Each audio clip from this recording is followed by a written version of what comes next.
Os poréns são, porra, por que de novo o adversário teve uma ou duas chances de gol? Por que todo jogo o Flamengo permite ao adversário ter uma ou duas chances claras de gol?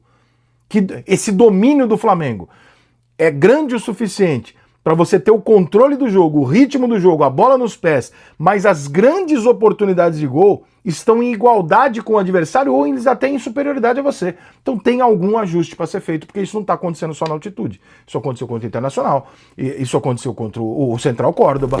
Jornalista alerta Flamengo sobre ser superior aos seus adversários, mas comete muitos erros no último passe e finalização. Fala, nação, vamos chegar com mais um react aqui em nosso canal. Trazemos um recorte do canal Rica Perrone, link na descrição. Jornalista exaltou o resultado fora de casa na Libertadores, mas trouxe para debate alguns ajustes que Filipe Luís precisa fazer nessa equipe. Caprichar mais no último passe e converter as chances criadas. Vamos acompanhar o recorte e na sequência a gente participa dando a nossa opinião. Sem mais, bora pro conteúdo. E o Mengão que acabou empatando 0-0 com a LDU pela Libertadores no jogo lá na altitude, lá de Quito, no Equador. Jogo sempre difícil, com um pouco de altitude, nada absurdo, 2.800, mas é uma altitude que faz diferença, já deixou vítimas fatais do Brasil, inclusive, por exemplo, o Fluminense, rival do Flamengo, em 2008, que perde a final, o jogo de ida de 4-2 lá, assim como já ganhou do São Paulo, do Flamengo, já ganhou de todo mundo, a LDU já deu trabalho para todo mundo. Só para vocês terem uma dimensão da dificuldade do jogo, a LDU, o último jogo que ela perdeu em casa foi em agosto do ano passado. Antes disso tinha sido em maio, ou seja, no intervalo de um ano, a LDU perdeu 2 jogos em casa. E, portanto, é um time difícil de ser batido. E mais do que ser difícil de ser batido por ser um time organizado, por ser um time coeso, um time que sabe jogar no seu estádio e tal, ela não contou com uma grande pressão da torcida nem nada, mas ela contou com o maior aliado histórico da LDU. E a LDU não é idiota. A LDU sabe exatamente a limitação dela e sabe exatamente o que ela tem que fazer para eventualmente ganhar um jogo de futebol contra um adversário mais forte que ela. A LDU sabe que a altitude é o grande trunfo dela. E a impressão que eu tenho nos 90 minutos é que o ímpeto do Flamengo em jogar é muito forte. O Flamengo é sempre o dono da partida. O Flamengo é o time que mais criou oportunidades no Campeonato Brasileiro, é um dos que mais perdeu também. Embora o Flamengo seja dono do jogo e crie algumas oportunidades de gol, o Flamengo tem tido muita dificuldade em fazer gol. Se você pegar os últimos jogos do Flamengo, você não precisa ir longe para ver que o Flamengo fez um gol no Deportivo Táchira, conseguiu fazer 2 gols no Vitória e 2 gols no Grêmio, mas o Flamengo teve dificuldade contra o Córdoba e perdeu, o Flamengo teve dificuldade com o Vasco, teve dificuldade com a LDU, o Flamengo teve dificuldade com o Internacional, ou seja, o Flamengo tem o controle do jogo, mas não necessariamente ele transforma isso em gols. Se o Flamengo sair vencendo o jogo, é muito provável que você tome uma sacola, porque dar espaço para esse time do Flamengo é uma burrice sem tamanho. O que a LDU fez? Ela fechou a casinha e, no meu entendimento, ela sabia muito bem o que ela estava fazendo. Ela deu a bola pro Flamengo e deixou o Flamengo correr.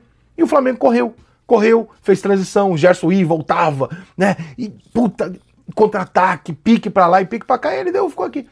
Aí eu ficava falando, eu comentava com meus amigos no grupo, falei assim, a LDU vai correr os 20 minutos finais. Eles vão matar o Flamengo nessa porra dessa altitude, porque eles sabem que a arma que eles têm ali. Só que, com todo o domínio de bola, com todo controle do jogo que de fato o Flamengo teve, o Flamengo não criou nenhuma oportunidade clara de gol. A LDU teve 2 oportunidades muito claras, uma no finalzinho e uma ainda no primeiro tempo de cabeça dentro da área, as 2 de cabeça dentro da área, a segunda de um cruzamento e a primeira de uma jogada um pouco mais elaborada ali pelo lado esquerdo. Uma bola retomada. Mas as 2 chances de marcar o gol foram da LDU e não do Flamengo. Então tem aqui um ajuste para fazer. O Flamengo é dono do jogo e tal, mas o Flamengo não está ficando na cara do gol. E aí não é questão do Juninho, do Pedro, desse ou daquele, porque a bola tem que estar na frente do centroavante para ele perder o gol. Não está acontecendo. Pode ser movimentação? Pode ser também. Mas óbvio que o Pedro muda consideravelmente, o nível do Pedro é 9 de seleção brasileira, mas o Flamengo precisa ser um pouco mais incisivo na hora de matar o jogo, porque realmente a bola roda demais e não acaba chegando ali redonda para se matar. Tem um ponto nesse time do Flamengo que o Filipe Luís fez hoje que eu não concordei. O Gerson tem jogado de meia mais pela direita já há algum tempo. Chegou na seleção e tal, tá bem, vive um grande momento. Ainda assim, para mim, o melhor Gerson é o segundo volante. Eu ainda acho que o Gerson, pelo tamanho que ele tem, o Gerson me lembra muito o Rincon. talvez seja uma coisa subconsciente minha de remeter ao Rincon e falar, cara, esse jogador me parece muito com esse cara que foi um dos melhores volantes que eu vi na minha vida. O Gerson, com aquele tamanhão, ganhando bola de cabeça, brigando, protegendo com o corpo, saindo jogando com qualidade, se aproximando da área como um elemento de surpresa centralizado. Eu prefiro o Gerson no meio do que aberto na direita. Eu entendo que o que ele faz ali é um papel importante para o Wesley poder passar no corredor e ajudar nas jogadas construídas pela direita. Mas hoje, especialmente hoje, onde o Flamengo não tinha que ficar indo e voltando, o Gerson, na minha opinião, tinha que ter jogado de volante e o Everton não tinha que ter jogado e ter jogado o Luiz na frente. Por quê? Porque o Flamengo teria jogadores que ficariam. Não teria que fazer tanta transição como ele fez. Porque toda vez que o Gerson pegava a bola, ou que qualquer jogador no meio de campo do Flamengo pegava a bola, ele só tinha uma opção aberta na esquerda. Ele não tinha. E aí você tá dando pro adversário a receita. Se toda a bola que você pega, a única opção que você tem aberta, já esperando esse passe, é na esquerda, eu não preciso me preocupar com o outro lado, porque do outro lado não tem ninguém. Até o Gerson chegar, o Gerson não é uma opção de receber a bola. O Gerson é o cara que leva a bola. Então, quando o Flamengo retoma a bola, a única bola esticada na velocidade que o Flamengo pode meter é na esquerda. E aí a LDU começa a se fechar pro lado de cá. A LDU vai engrossando o caldo aqui, o Ayrton tem dificuldade de marcar o Brian, que é o jogador ponta direita deles, que era o jogador mais avançado deles, inclusive não deve ter sido por acaso, deve ter sido exatamente para explorar as costas do Lucas e não permitir que ele adiantasse.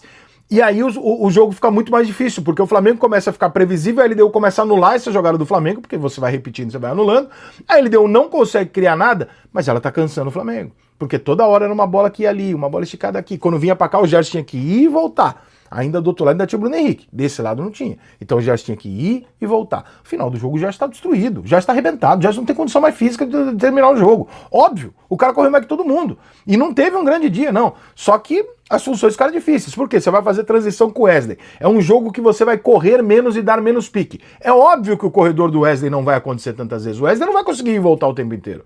Né? Seja quem for o lateral do Flamengo, ele não vai conseguir, porque é um jogo atípico. Então, eu acho que ali, que o Felipe Luiz podia ter feito diferente. Não acho que ele é responsável pelo nada disso. Jogo normal, fora de casa, numa altitude, super normal, resultado bom, empatar lá é bom resultado, tá tudo certo. Os poréns são, por que de novo o adversário teve uma ou duas chances de gol? Por que todo jogo o Flamengo permite ao adversário ter uma ou duas chances claras de gol? Que esse domínio do Flamengo é grande o suficiente para você ter o controle do jogo, o ritmo do jogo, a bola nos pés, mas as grandes oportunidades de gol estão em igualdade com o adversário ou eles até em superioridade a você. Então tem algum ajuste para ser feito, porque isso não está acontecendo só na altitude. Isso aconteceu contra o Internacional, isso aconteceu contra o Central Córdoba, né, que o Flamengo só no segundo tempo, quando ele começa a criar chance, porque ele vai que nem um desesperado, e o Central Córdoba, coitado. Quem é o Central Córdoba, né? Aqui contra a LDU, o Flamengo não deve ter dificuldade. O Flamengo deve fazer 1-0 e conseguir o resultado mais fácil, desde que ele faça 1-0, né? Enquanto o Flamengo não faz o gol, ele tem. Agora, esses apagões que o Flamengo tem atrás também, são dois ajustes, na minha opinião, ajuste fino, nada de criticar, fazer escândalo. É o ajuste de por que a última bola não tá chegando tão redonda para se finalizar no gol, o porquê que o Flamengo não chuta da entrada da área, que é outra coisa também, que você tem a bola o jogo inteiro, bate no gol, né? Você pode fazer um gol de fora da área, parece que tá proibido de chutar. E o porquê que o Flamengo dá tantas oportunidades para o adversário claras. Quando o Flamengo permite, não é sempre, mas quando ele permite, o cara chega na cara do gol.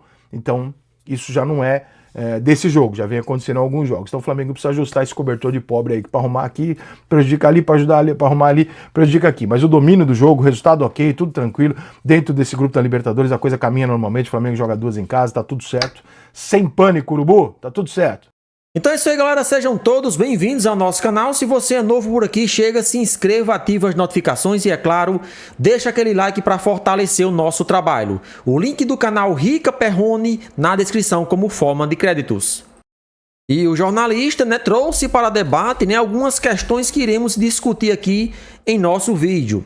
Ontem o Flamengo dominou a LDU do início ao fim, praticamente o jogo inteiro. O nosso Mengão ficou com a bola, criou as melhores oportunidades, mas mesmo assim vem pecando, tanto no último passe, assim como também na finalização. E esse domínio praticamente não tem servido de nada nos últimos jogos, pois os nossos adversários têm também criado a mesma quantidade de chances que o Flamengo, ou seja, algo está errado errado aí. O Flamengo é uma equipe que gosta de jogar com a bola do pé, né? Tanto é que a LDU, sabendo da qualidade do Flamengo, entregou a bola ao Flamengo e disse: joguem que a gente vai tentar, né, contra-atacar. Foi o que eles fizeram. Claro que no segundo tempo, ali já no finalzinho, a LDU imprimiu um ritmo que praticamente foi estratégia deles, deixar algo mais para o final da partida, sabendo que a equipe carioca não é acostumada a jogar em altitude, então era mais do que normal essa pressão final, já que a partida estava 0-0. Ontem o Flamengo criou oportunidades que, de fato, você acha que poderia ter sido melhor. Aquela chance de Luiz Araújo em que ele sozinho driblou 2 jogadores e finalizou muito mal. A altitude você não pode colocar muita força e não pode colocar o pé muito embaixo da bola porque vai subir. Isso é questão de lógica. Chutar rasteiro é a melhor opção nesse momento porque a bola vai muito rápida e a chance do goleiro rebater é enorme. Então o Flamengo tem essa vantagem com relação às chances criadas, mas no domínio do jogo também, só que com relação ao adversário praticamente tem as mesmas chances que o próprio Flamengo, que ficou com a bola o jogo inteiro. Então o Rica Perrone tem razão quando ele destaca essa situação que Felipe Luiz precisa ajustar em todos os campeonatos. Lembramos que isso não é apenas na Libertadores. Na Libertadores fica mais visível porque é uma competição mais complicada, é uma competição que o Flamengo, mesmo jogando diante de um adversário considerado mais fraco, tem dificuldades. Então, fica mais nítido na Libertadores esses erros do nosso Flamengo com relação a essas chances desperdiçadas e também, né, a contra-ataques dos nossos adversários. O próximo confronto do Flamengo é contra o Corinthians no Maracanã, jogo importante. O Flamengo vem de um empate contra o Vasco da Gama, precisa vencer. A liderança foi perdida para o Palmeiras, 2 pontos o time paulista colocou no Flamengo, mas temos aí a chance de tirar mais pontos agora e quem sabe até reassumir novamente essa liderança. E aí, para vocês, foi um bom resultado em cima da LDU? Participa aqui do nosso vídeo e deixa sua opinião nos comentários.